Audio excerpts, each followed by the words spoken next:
Welcome to Free Thoughts. I'm Aaron Powell. And I'm Trevor Burrus. Joining us today is Rob Schenck. He's president of the Dietrich Bonhoeffer Institute and author of the new book, Costly Grace, An Evangelical Minister's Rediscovery of Faith, Hope, and Love. Welcome to Free Thoughts, Rob. Thank you. I'm honored to be with you. You frame this book around what you call your three conversions. And so the first was your conversion to Christianity from Judaism. So what drew you to Christianity in the first place, and I guess specifically evangelical Christianity? Well, a few things. One was my religious formation was nominal. I mean, we were not observant Jews. In fact, my family had an interesting history because my mother converted to Judaism to marry my father. So Judaism was not a serious commitment, really. In many ways, it was cultural and convenient. I did have a Jewish education in the synagogue, but it wasn't serious faith for me. But I wanted that. I was looking for something deeper, and I found it in a little country Methodist church where the folks there had a very passionate faith, and where I truly sensed a presence greater than my own, greater than a human presence. I mean, it was a spiritual experience for me. And when I first heard about Jesus, and I have to say, honestly, that up until then, Jesus was really something you said when you stubbed your toe or slammed your thumb with a hammer. I mean, that was about it. And, I encountered the man of the Sermon on the Mount, which had a very profound effect on me. And in another way, it was sort of a family that had a deeper bond than I had with my own natural family. So the welcome in that community was very strong, and it was all very appealing to me. And when I gave consideration to the message that I was hearing there, I found it irresistible. And so when the invitation was given in a very, if listeners know, kind of what Billy Graham used to do, extend the invitation to come and receive Christ as Savior and Lord, I responded to that invitation. It became a lifelong journey for me. And you pretty quickly decided this was what you were going to dedicate your life to, including build a career out of this. And so you eventually ended up in politics and working on that side of things. But before that political turn, what kind of work were you doing? Well, and even in my engagement with politics, it was from the position of being a minister. And I knew very early on that that's what I would do. Really, within months of my conversion, I had... How old were you when you converted? 17. So by the time I was 18, I knew firmly I was going to give my life in every way to the service of God.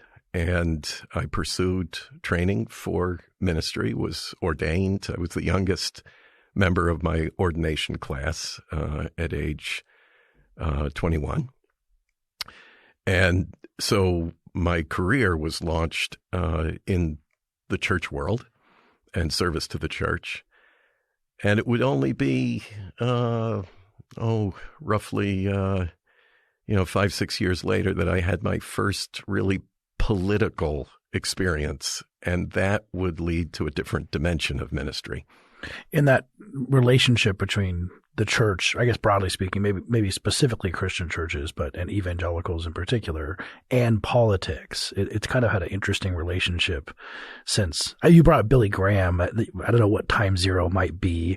That could be for modern American life, kind of the Billy Graham evangelical movement. How did you see that happening when you were in it? And when did you get what in that flow of politics did you find yourself becoming a minister and then getting involved politically? Well, it was 1984 when I attended a convention of the National Association of Evangelicals. By that time, I had found myself into various leadership positions within the evangelical world.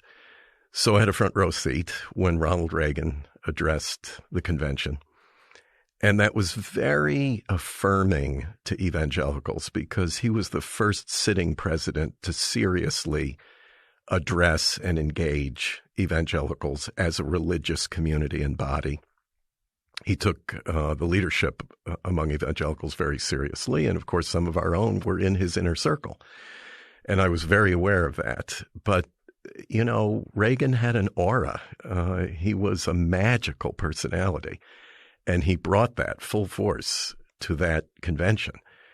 And I was really awash in presidential glow at that point.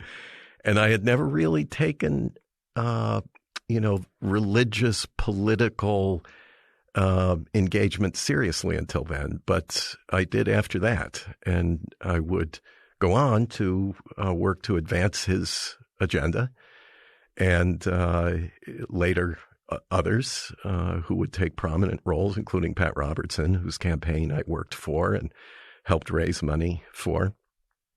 So that was kind of the start of it. And I call that my second conversion to Reagan Republican religion, which I would argue is distinctly different than evangelicalism. I say with a smile. Yeah, it is a little bit different, I agree. And how related was that to the work you did with anti-abortion? Or if I could even follow up on that, how much from your experience did the Roe decision, was that the galvanizing force in politicizing evangelicals, would you say? Definitely. Very definitely? Very definitely. In fact, in those days especially, you couldn't speak of abortion without speaking of Roe. They were tied together inseparably. So every conversation included the words Roe and abortion. And so, yes, it was the driving force, certainly for evangelicals at that stage in the mid-'80s, really the only reason we were involved in anti-abortion causes was because of Roe. That's what brought us in. That's what animated us completely in those days. Of course, there were other factors, and a genuine respect for the sanctity of human life, the value of human life, which I still consider to be terribly important, even though I've changed my disposition on the political engagement with the question of abortion. But I think you asked about anti-abortion, where it fit in all of this. That was really my entry point, and the entry point into politics for virtually everybody I knew in the church world. Anyone I knew who was full throttle involved with political issues came in on the tails of the pro-life movement. A good chunk of the book is dedicated to that movement and your involvement in it, and then eventually leaving it. And one of the striking things reading it from the perspective of, from the circles that I run in, the libertarian circles, which tend to be more pro-choice.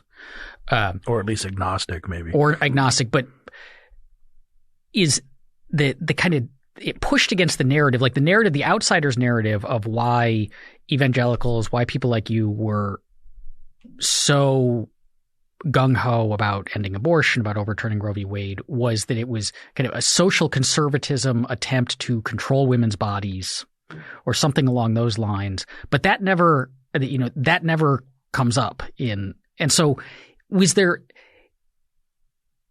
response to that view of it? Is there any truth to that concern that gets raised by the other side? I think it was incidental to our thinking and our strategy, and I say that with a tone of criticism because we didn't give that all its due attention. We should have, because I would argue now that that's in fact the outcome, is that you end up using government coercion to control decisions people are making with their own health, their own bodies, their destinies, and so forth. It's more government control, not less. But maybe we didn't want to entertain that because it stood to contradict our otherwise conservative sensibilities. And no one really wanted to admit to that that what we're asking for here is more government control, not less, even though everything else we said was about less, not more, but not in this instance or a few others. So we didn't explore it, and maybe we treated it as a sort of collateral damage. It's kind of like a necessary evil. Well, in this instance, it has to be. But I can't say we did a lot of reflection or philosophical exploration of that question. Do you have any idea before Roe how much the evangelical crowd, the National Association of Evangelicals, which I'm not sure when that came into being, but 42. Okay, so it's been around for a while. Mm-hmm. But before Roe, there were different states that had different laws about abortion. Was that a galvanizing force before Roe, or did Roe just sort of make everyone stand up? It was Roe. It was Roe. Yeah, because it's kind of interesting where I'm just thinking about, because I'm that's one of the things I do is constitutional law. And in the Casey opinion, Scalia's dissent, he says, we created this problem by coming in here and saying we figured this out and it's in the Constitution. Like whatever you believe about abortion, we created this schism. We created this group that is pro-life.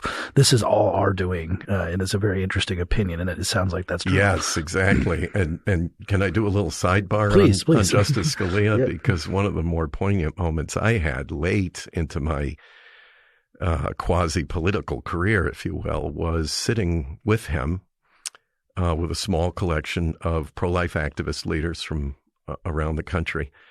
And we were in a closed-door session. The only reason I feel permission to tell this is because others have, and he's now gone. I would never have done this without his permission, but I can't gain it now, so I'll presume it. But he warned us. He said, someone in our group asked him, when do you think this court will overturn Roe? And he snapped with anger. I can see his face. I can hear his voice now. And he said, don't you think that this body, meaning the court, is going to do your work? We're not going to solve this problem. We're only going to make it worse. You're going to solve it by changing hearts and minds. That's your task. You go out and you change hearts and minds, and that's the way we're going to cure this problem. But don't you give it to this bunch of people, because we're like the monster in the basement. You keep feeding us, we'll come out and eat you alive. And I'll never forget that, seeing his face, hearing his tone of voice. He was very agitated by the question. Wow. This, you mentioned, answering an earlier question, the evangelical movement, the kind of less government versus more, that, they said that they were opposed to government intervention, but then here was an instance of asking for more government intervention. But that less versus more government, how contingent was that? So I guess to kind of clarify the question. So it doesn't seem to me, it would be hard to find that Jesus saying you ought to be a Republican in the text, right? Like, and right. It's somewhere in the back. I looked for that verse for the longest time, and I just couldn't find it. And economic theory is not a big part of, and government theory. These just aren't a big part of the gospel messages. And so is there something to Christianity, to evangelical Christianity, that connected it, that made it a natural fit for the kind of small government, free market conservatism that, say, Reagan represented? Or was it that the left had alienated because of social issues, and the right had embraced, and so then the economic and the small government conservatism just naturally fell into line because that's what these guys believed? I think all of those are factors, parenthetical equations within the big formula that brought a certain outcome. So they're all kind of bracketed sub-equations in there. But I know for many, of course, many evangelicals were formed in a sort of apolitical or even anti-political spiritual and religious and philosophical worldview. You take, for example, a very large segment of evangelicalism is informed by pacifist communities, the Anabaptists, the Mennonites and the Brethren and the Germanic Protestants. and so forth. And they came over. I think there was a general suspicion about government. That was certainly an element, because we have only one Lord, and he's not Caesar. So there is a kind of general disposition of suspicion about government, and particularly the most powerful forms of government, federal being, of course, in our case, the consummate. So, even now among so-called, conservatives, I'm not even sure who is a conservative anymore. I don't even know what that term means anymore. But there's quite a bit of suspicion. And yet, for us, there was still a feeling that in this case, it was the federal government that had to control. Not that it had to control all forms of murder, but this form. And that was tied, of course, to the idea that the founders identified the right to life as a constitutionally protected right, or inferred anyway through the Declaration. So, it wasn't necessarily coherent, but it worked. So you're 80, so we were at the mid 80s, and now you're working with the administration. What was your actual position in the Reagan administration at Bush? What were your main political things? An informal advisor. I was helping to craft language, certainly orchestrating events, where pieces of legislation would either be promoted or signed. My real serious involvement awaited George W. Bush. That's when I really got fully engaged. Well, I started with Congress before that in '94 with the revolution, when Republicans came to the fore. Then that was an open invitation. So I started really in the legislative branch, and then later became involved with the executive, and finally spent 10 years at the Supreme Court. You mentioned in the book, you say that you always kind of were drawn to missionary work. Mm-hmm. And then you decided that Capitol Hill was going to be your mission. Yes. That you were going to minister on Capitol. So what was it like? What was it like playing that role on Capitol Hill? Yeah, well, it was exhilarating. I mean, you can hardly find a more interesting mission field on planet Earth. Of course, it's terribly stimulating in every, we have some, in spite of all of the disparaging remarks made about the people in Washington, I think that government attracts some very smart people. And so, it's a very intelligent, informed, interesting bunch of people. More than a few had the gospel I was preaching fairly well memorized, because they've visited many churches around Election Day. And they knew the script very well and could repeat it to me, and did. I must say I thoroughly enjoyed the work. I found it very challenging. But I also saw the hypocrisy, the cynicism. I saw, my fellows and I played, more than once. We were played very well and very effectively. And, the more cynical part of my nature, and I have a little bit of New York blood in me, so it comes out every so often. Those genes awaken, and I think, well, they're pretty clever characters. I mean, they really know how to do this. And sometimes we were willing partners in that. And I think to this day, I see many of my colleagues and longtime friends who are perfectly willing, as I was, to play that game. So things start changing. You have some of your beliefs start changing. I don't want to get. We're not exactly on a total narrative thing here, but right. But when does some of you start viewing things in a different way? At least in some of your views on whether abortion or the kind of Christianity you're practicing. When does that start to enter your mind? Well, somewhere in the mid-2000s. By then, I'm 20 years in Washington, and having played, a number of roles in, religion and government. And, I started to see, first of all, and you may say, well, gee, he's got a keen sense of the obvious, but politicians are not skilled at handling moral or ethical questions well. And I don't say that, in a totally pejorative sense. It's not their task. That's not their job.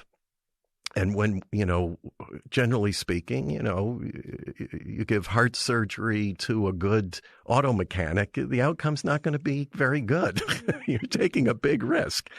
And I think when we ask politicians, and I would argue that judges are more politicians than we may at first wish to admit, when we ask them to take on transcendent, overarching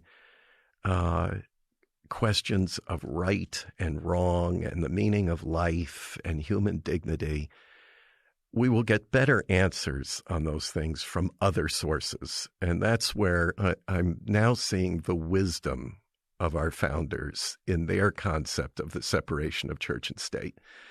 Because the state quite naturally wishes to encroach on the business of the church, and the church often wants to do the same in return. And I think that's a healthy tension. But when the two fail to respect their boundaries, you end up with trouble on both sides. And that's where I am now. How do you deal with, said politicians aren't good at answering moral questions. And one of the issues there, moral questions are incredibly complex and difficult. And one of the hard things when talking about the relationship that we should have between religious belief and the policy, what government does is that we don't want government to do things that are immoral, right? And a lot of the time a lot of them would say no, like it'd be absolutely wrong to engage in certain behavior if it's immoral. Mm-hmm. Certain policies could be immoral, so we shouldn't enact them. And if you're getting if the code of morality that you have is from, say, a revealed religion, a religious faith, then that doesn't change the fact that you think that, what if the government's doing action A or instituting policy A, that still is immoral, but, the source of the morality doesn't change the judgment of it.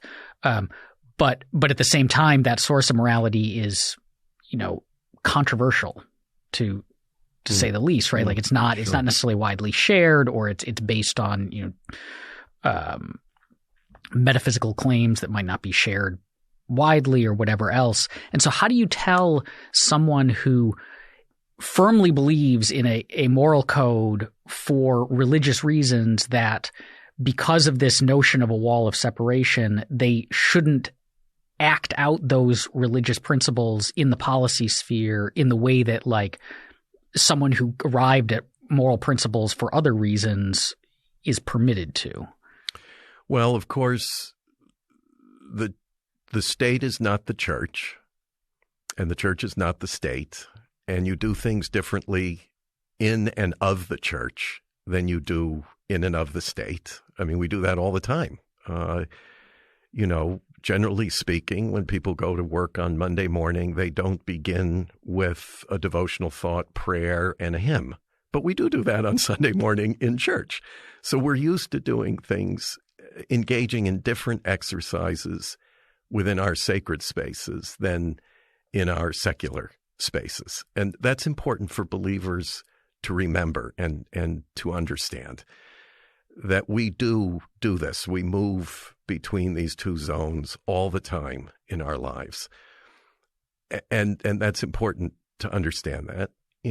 I do have to remind myself and others that our government structure is a republic. It's not a democracy.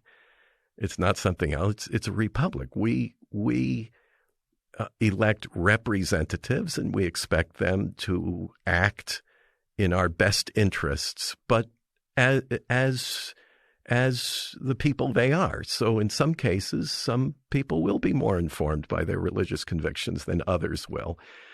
But there are limitations.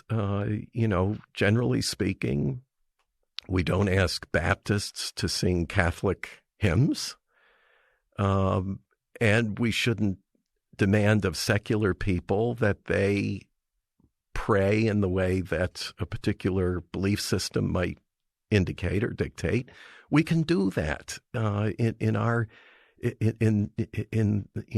the country that we've created, that our founders gave us, and that we've improved on over time. I would say there are, of course, fundamentals, and one of those is the acknowledgement of a creator. It's in our birth instrument, the Declaration of Independence. But it's a funny thing, because the Declaration states that we are endowed by our Creator with certain inalienable rights, among them, meaning, of course, it's not an exhaustive list, our life, liberty, and the pursuit of happiness. But it doesn't define what happiness is in that instance. And I think sometimes religious believers, we have a kind of inclination to impose our concept of happiness on others and say, no, this is the only way you can achieve happiness. When in fact, that just doesn't comport with reality. It just simply doesn't. I can tell you that in my world of evangelicals, a Pentecostal will generally not be fully happy in a Baptist church. And a Baptist ain't going to be fully happy in a Pentecostal church. They find their own space to inhabit. And we do that generally very affably and understandably. Oh, you got to come to my church because we run the pews and we jump up and down and we have a great time and we shout and sing and, you frozen chosen, you sit in your seats and, you quiet and hold your hands at your laps and we laugh with each other and we appreciate that about each other, but we often don't bring that same disposition into the public sphere, and we need to, much broader and much wider. Help an atheist to be a happy atheist. There's nothing wrong with that. You alluded that your views on abortion also changed, or at least to some degree, or at least the political status of abortion. How did that change, and around when? Was it when you were in the administration? Were you in the administration with Bush, or? No, I was always around it. Around it, okay. Tightly. So when you were in the Bush, I guess as an outsider, being invited inside. There's only really one answer to that.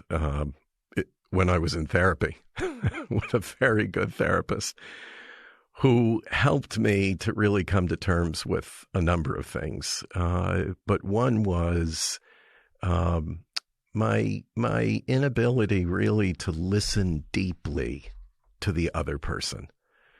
And, I generally approached all these questions with answers, not with more questions.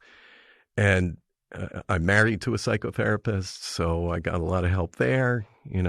That's both a blessing and a curse. There's two sides of that one. I have to remind, honey, I'm your lover, not your client, But anyway, that's inside stuff.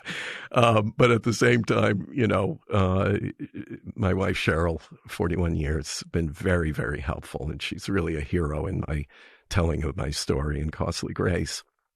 And she and another professional really helped me to start listening effectively to others, including those who had had abortion experiences themselves. And in one case, after I got involved in a documentary film project, looking critically at the evangelical embrace of popular gun culture, the director of that film, Abigail Disney, who is, a self-identified leftist political activist. She uses those terms about herself.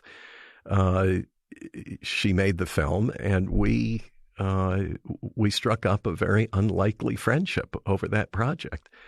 And we laughed and said, up until then, we probably only would have ever met each other across a police tape somewhere on a sidewalk in America.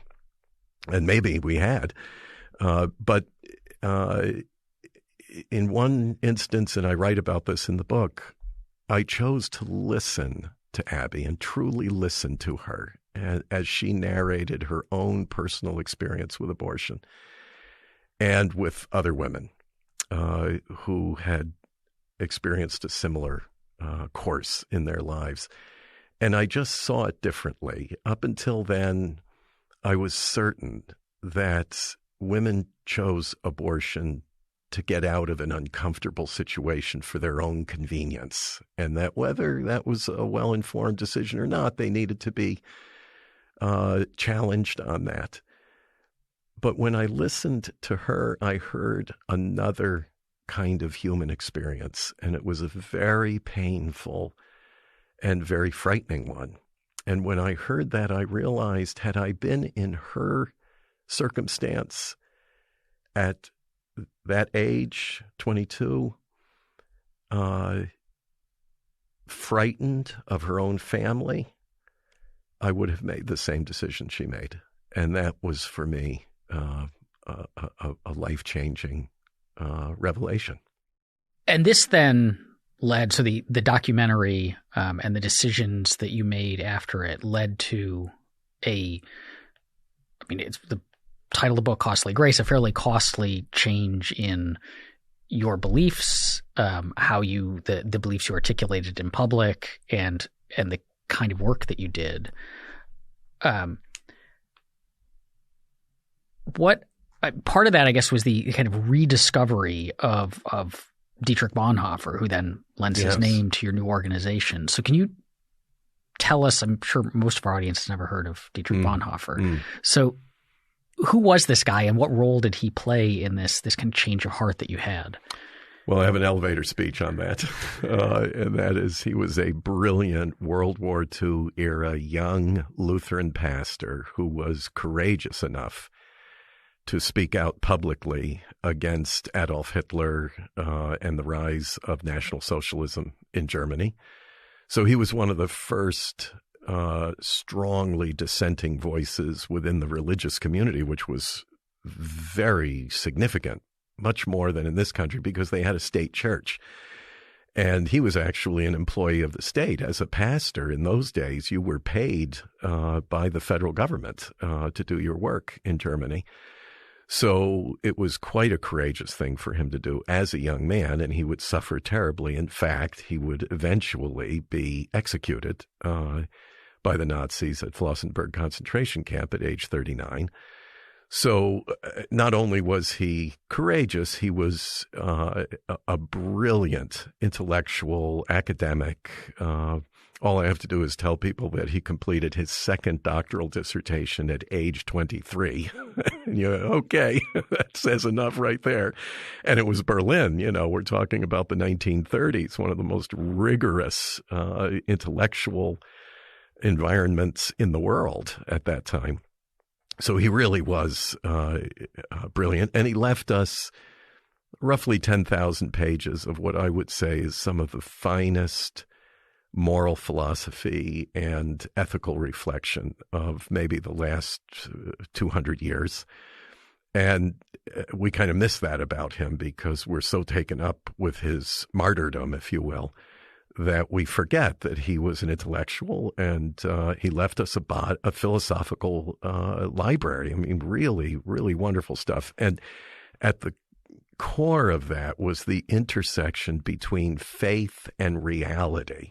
What he said was God and reality, that God meets us in real situations, and that many religious believers take flights of fancy to another world where everything is ideal.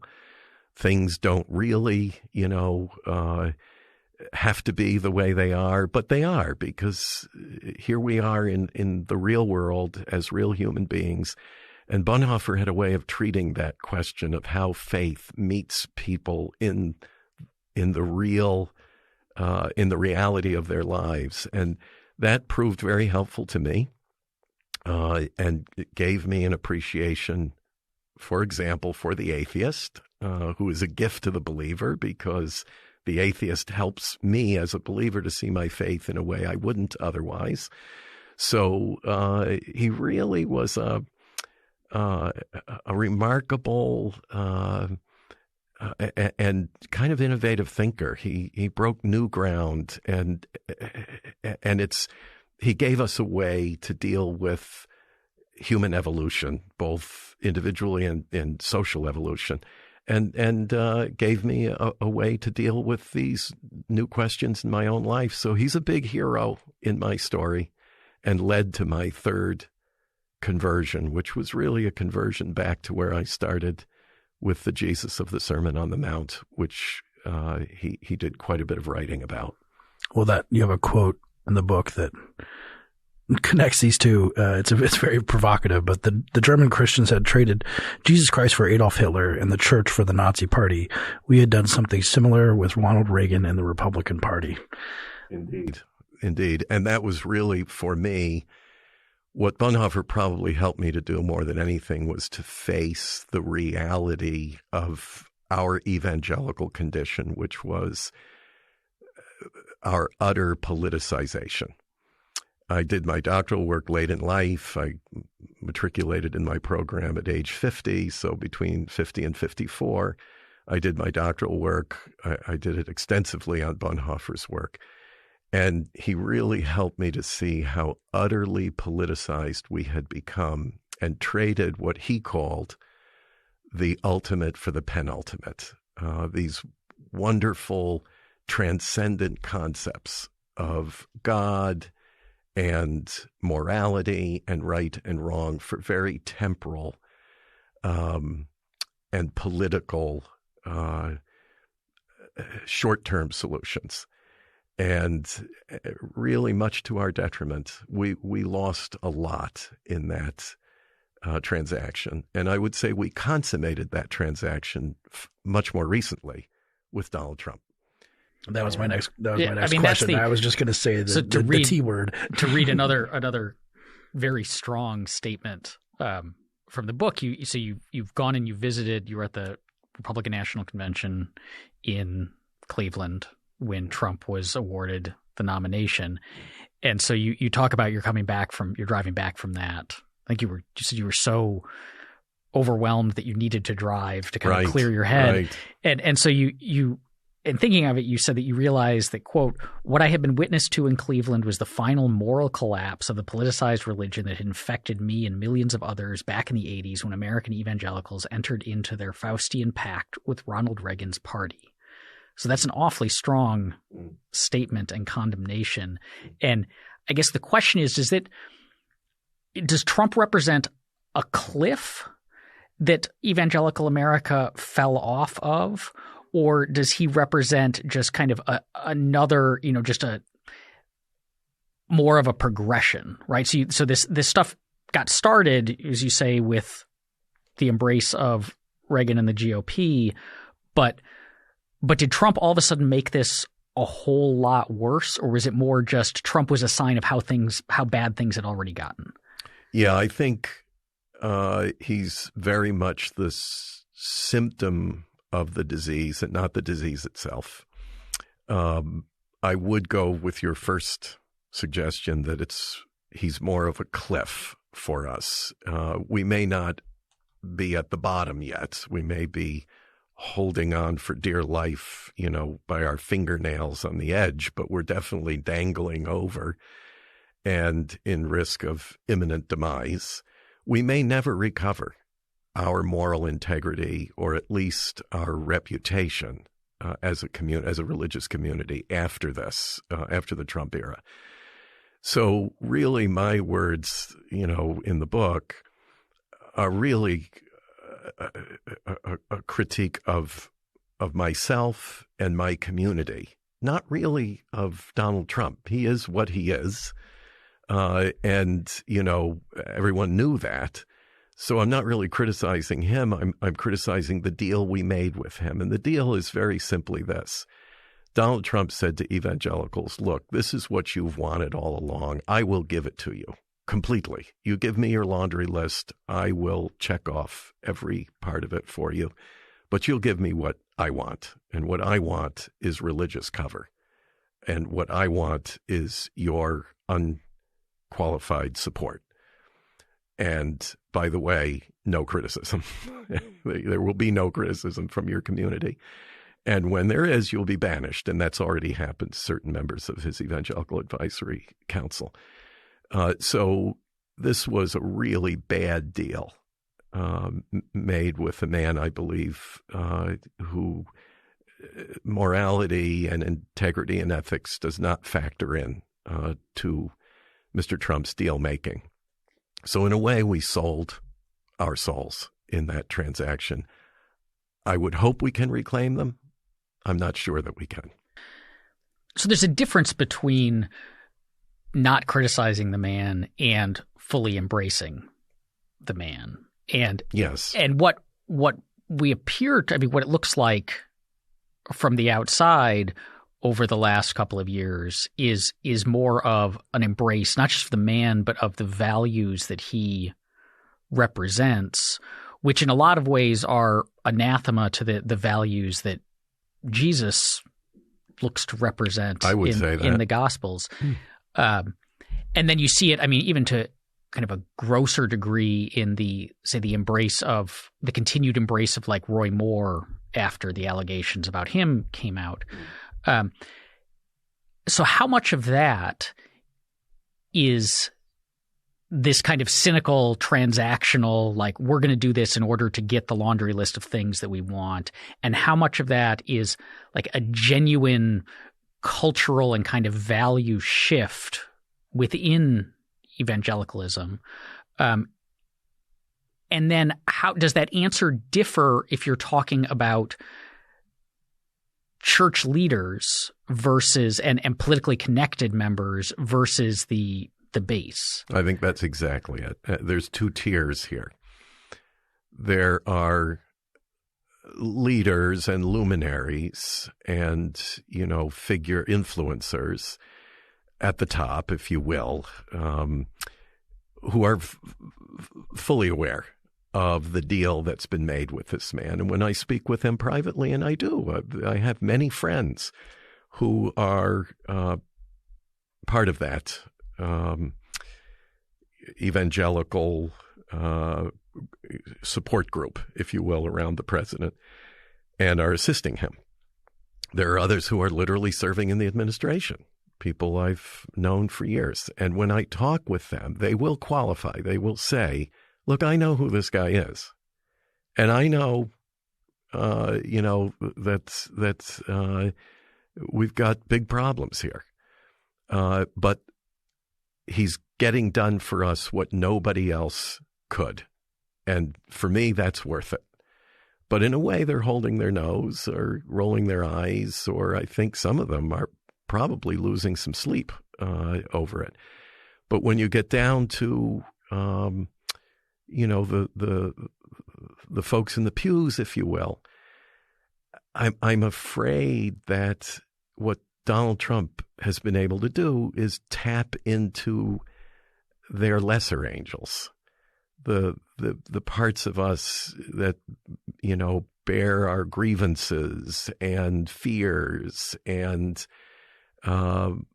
even our envy and jealousy and all of that, and appeals to the worst of us, not the better of us, and locks into that. So in a way, kind of fosters it and gives it fertilizer to grow, but we're not growing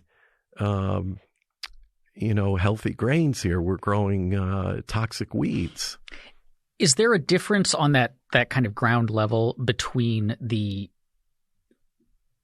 evangelicals who are represented by, say, like kind of the mega church side of things versus like the small community churches spread throughout? Is it more concentrated in one versus the other? Yeah, I do think, I think that the president has deliberately sort of specialized in the megachurch market because it tends to be prosperity driven. And of course, he's quite a prosperity driven individual.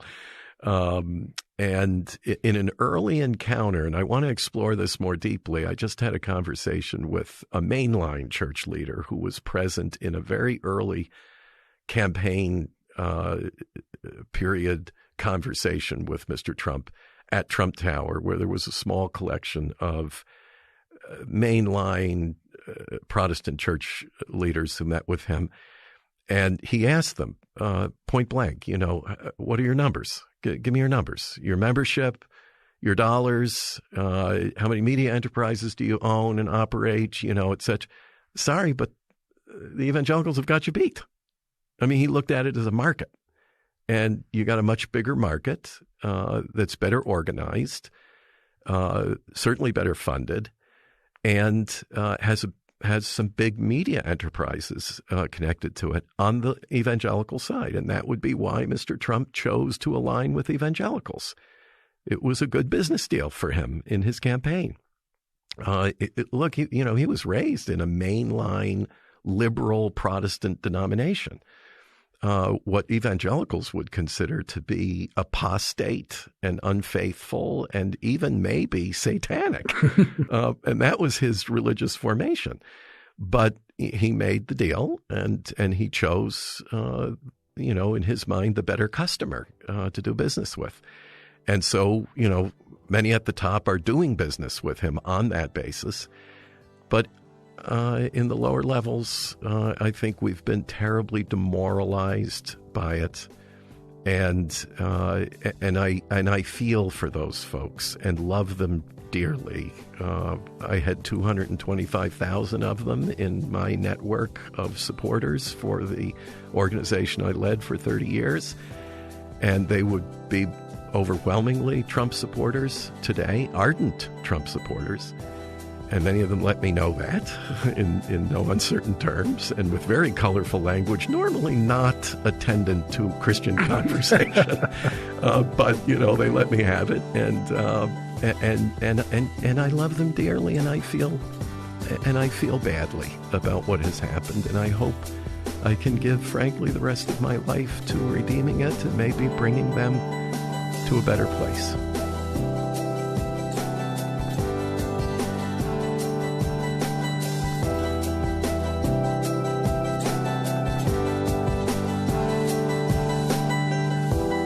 Thanks for listening.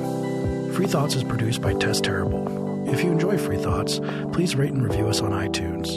To learn more, visit us on the web at www.libertarianism.org.